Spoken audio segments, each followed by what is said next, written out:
saya melihat lingkungan Jakarta dan sekitarnya dari atas itu gelap. Begitu pesawat itu meluncur ke Sukabumi, ya ke pantai selatan, semua itu biru, terang. Ini sebuah perbedaan yang nyata ya, bahwa ada ancaman bagi masyarakat kota ini dari sisi tadi karbon ya.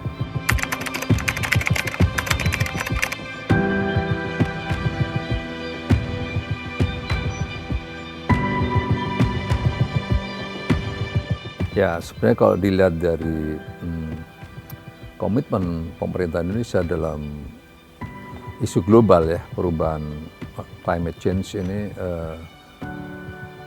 sungguh luar biasa ya, komitmennya tinggi ya. Karena bagi bangsa Indonesia ya sangat menyadari bahwa Indonesia menjadi paru-paru dunia ya. Kita negara kepulauan yang besar, memiliki hutan yang cukup luas ya, sehingga menjadi stok karbon dunia juga. Ini sebuah kekuatan yang kita miliki. Untuk itulah sustainable ini harus terjaga dengan baik. Agar terjaga dengan baik maka harus ada sebuah instrumen yang mengaturnya. Nah, kalau kita melihat instrumen itu ada dalam konstitusi ya, di dalam Undang-Undang Dasar 45 sangat jelas itu ya. Pada pasal 28H, di mana mengenai hak warga negara untuk memperoleh lingkungan hidup yang baik. Dan pasal 33 lebih tegas lagi ya, bahwa kekayaan sumber daya alam nasional yang harus dikelola secara lestari dan sustainable. Berikutnya dari sisi implementasinya ya, kita juga bisa dilihat bagaimana BRG kita ya, itu bekerja keras ya untuk melakukan percepatan di restorasi gambut ya. Berikutnya lagi kita juga menyiapkan untuk merehabilitasi mangrove sampai dengan 600.000 hektar menuju kepada 2024. Berikutnya ratifikasi COP 26 juga, COP 21 juga dituangkan dalam sebuah undang-undang. Nah, ini menurut saya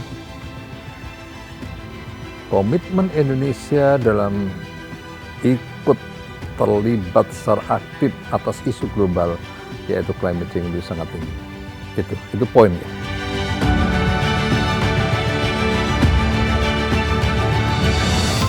Ya, kita memang Indonesia menggunakan strategi jangka panjang untuk pembangunan rendah karbon ya. Karena memang ini sebuah persoalan yang perlu adanya kesadaran bersama. Tidak bisa seperti membalikkan sebuah tangan begitu. Maka upaya-upaya itu harus dirintis ya. Dirintis. Sehingga ada target-target yang kita harus lakukan ya. Sebagaimana kita lihat ya, Indonesia mentargetkan untuk siap menuju net zero emission atau NZE pada tahun 2050 dan mencapai NZE pada tahun 2070. Ini menurut saya sesuatu yang ambisius ya, tapi harus ke sana gitu ya. Harus menuju ke sana. Untuk menuju ke sana tadi perlu kerjasama. Sekali lagi tidak bisa hanya pemerintah yang tidak bisa, tapi tadi ada sebuah kesadaran bersama menuju kepada kondisi yang semakin awareness atas perubahan atau climate change itu. Nah, ini perlu sosialisasi.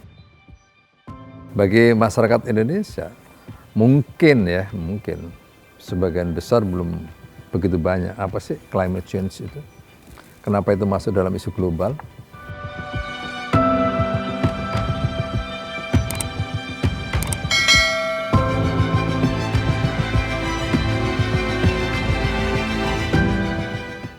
Ya, karena perubahan iklim itu membawa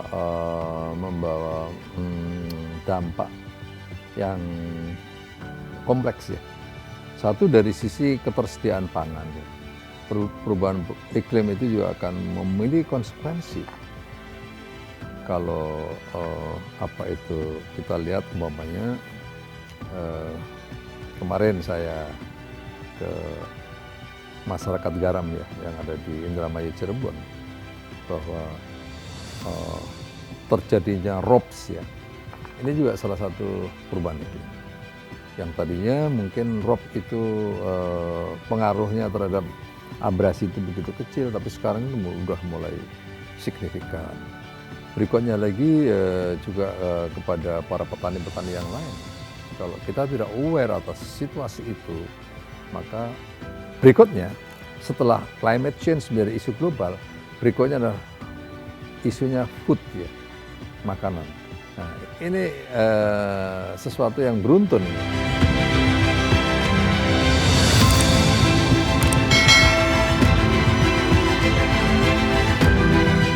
Ya pasti karena kalau kita lihat Jakarta ya, suatu saat saya waktu Panglima TNI dulu, saya naik pesawat tempur ya, begitu take off dari Halim, saya melihat lingkungan Jakarta dan sekitarnya dari atas itu gelap, gitu, benar-benar itu. Begitu pesawat itu meluncur ke Sukabumi ya, ke pantai selatan, semua itu biru, terang. Ini sebuah perbedaan yang nyata ya, bahwa ada ancaman bagi masyarakat kota ini dari sisi tadi karbon ya. Nah itu. Nah, untuk itu maka perlu aturan. Sekali lagi mesti ada aturan yang clear bagaimana upaya menuju kepada apa itu zero emisi tadi itu. Nah, maka Presiden ya buru-buru mengeluarkan sebuah aturan yang jelas ya, Kepres 55 ya. Kepres 55 itu memberikan direction kepada semua pihak bahwa kita harus segera menuju kepada penggunaan mobil listrik. Ah itu kira-kira arahnya ke situ ya.